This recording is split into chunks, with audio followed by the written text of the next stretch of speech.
सरकार जिंदाबाद जिंदाबाद जिंदाबाद। हमारी सरकार है, हमारी ही चलेगी बीजेपी की। अरे मोदी जी ने जो काम किया है कोई जिंदगी में नहीं कर सकता। पहला प्रधानमंत्री है कि जो वर्ल्ड में फेमस हुआ है। कहां से देश कहां पहुंचा दिया उसने। अरे विपक्ष तो ससुरा पागल है। विपक्ष का क्या है, चोर बैठे बेईमान बैठे, पूरा जंगल एक तरफ शेर एक तरफ। अब कन्हैया है, कन्हैया को तो जूते चप्पल पड़ेंगे। नमस्कार, मैं सचिन कुमार और आप देख रहे हैं सौगन टीवी।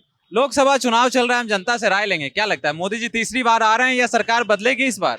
क्या लगता है भैया, मोदी जी? बीजेपी सरकार जिंदाबाद जिंदाबाद जिंदाबाद और रहेगी, हमेशा रहेगी। महंगाई बढ़ा दी, उसका क्या? कोई महंगाई नहीं है, कोई महंगाई नहीं है, सब कुछ सही चल रहा है। और गुंडागर्दी अच्छी तरह बंद है दिल्ली के अंदर। और बीजेपी जिंदाबाद।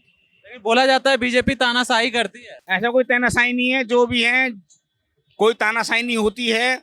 सबकी सोच अलग अलग है, लेकिन बीजेपी जो अच्छा काम कर रही है, बहुत अच्छा काम कर रही है। क्या अच्छा काम किए बीजेपी? बीजेपी ने बहुत अच्छे काम किए हैं। प्रदूषण वगैरह जो भी है, डीआईटी, और वो क्यों बीजेपी आएगी?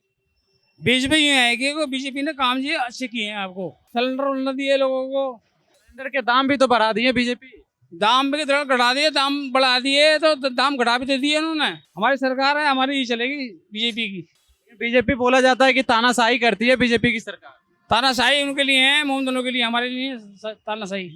सिटिंग चीफ मिनिस्टर को जेल में डलवा देती है, इल्जाम लगाते हैं केजरीवाल जी। वो देखो जी, चीफ मिनिस्टर है, केजरीवाल है, उसको जेल में डलवा दिया।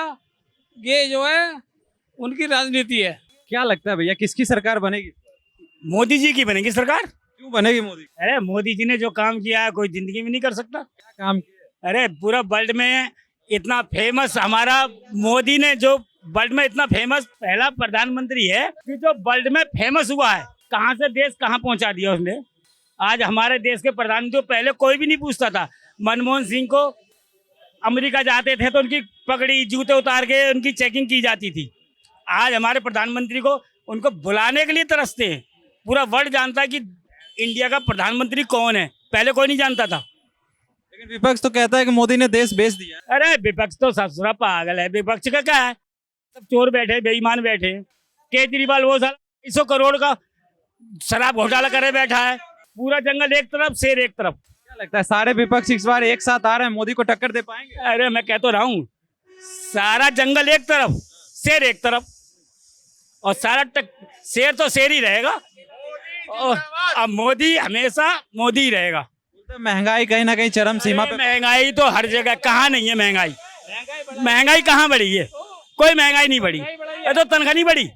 जो पहले मैंने 300 रुपये में नौकरी करी, आज 30,000 रुपये कमा रहा हूँ। काय महंगाई है बताइए, महंगाई बढ़ी काय में? 5 साल के लिए राशन फ्री कर दिया। 5 साल राशन फ्री है, महंगाई काय में है? आज हर किसी के पास, मेरे टाइम पे साइकिल हुआ करती थी, आज हर किसी के घर में 4-4 मोटरसाइकिल है। महंगाई अगर होती तो मोटरसाइकिल होती, बताइए? नहीं होती। कार होती। हर घर में हर आदमी के पास 10,000 से नीचे का फोन नहीं है। अगर महंगाई होती तो फोन होता 10,000 का। अब विपक्ष का तो काम है, चोर इकट्ठे हो रहे हैं, लेकिन उनका होना क्या है। 5 जून को देख लीजिए, मोदी जी शान से तीसरी बार हैट्रिक करने जा रहे हैं और जीतेंगे। क्या लगता है, बीजेपी इस बार 400 पार का नारा बोल रही है? 400 नारा बोल रही है, लेकिन नहीं होंगे तो। लेकिन हाँ, स्पष्ट बहुमत तो पक्का है। 2 प्रत्याशी है, मनोज तिवारी जी या कन्हैया कुमार। क्या लगता है? अरे कन्हैया कुमार तो चोर है। ये तो हमारा देशद्रोही है। इसको तो वोट देने से, जो भी इसको वोट देगा वो देशद्रोही होगा। भाई इसने खुद कहा था पाकिस्तान जिंदाबाद, हिंदुस्तान के टुकड़े होंगे। अब ऐसे आदमी को कल थप्पड़ भी पड़ा था, कहीं इसको जूते भी पड़ेंगे।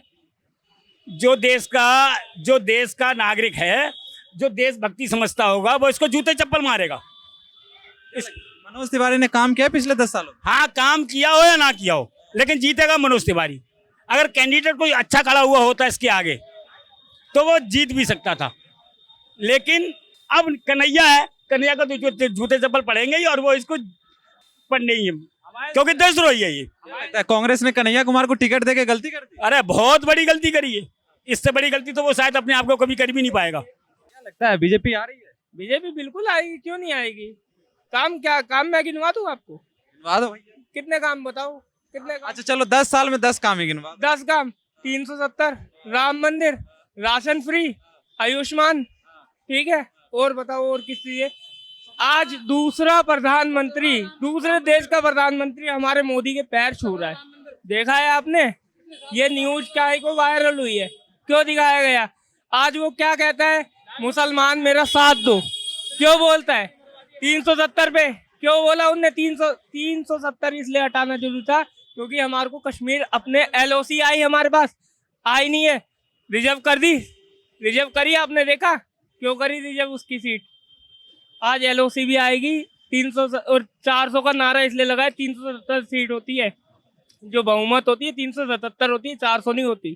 377 सीट भी आ जाए ना तो ये इसलिए लाया है 400 का नारा कि जो संविधान में कानून में चेंज करा है उनको बदल के हम LOC ले। ये है हमारा। जैसा कि आपने देखा, कहीं ना कहीं जनता का नारा भी यही है कि बीजेपी ही आनी चाहिए। और रही बात मनोज तिवारी और कन्हैया कुमार की सीट की, तो लेकिन बताया जा रहा है कि हाँ, आराम से मनोज तिवारी निकल जाएंगे। कन्हैया कुमार ने देशद्रोह का नारा लगाया, इसलिए उसे वोट नहीं मिलेंगे। और ऐसे ही तमाम खबरों के लिए बने रहे हमारे साथ, देखते रहे सौगंध टीवी। धन्यवाद। आप देख रहे हैं सौगंध टीवी, सौगंध वतन की।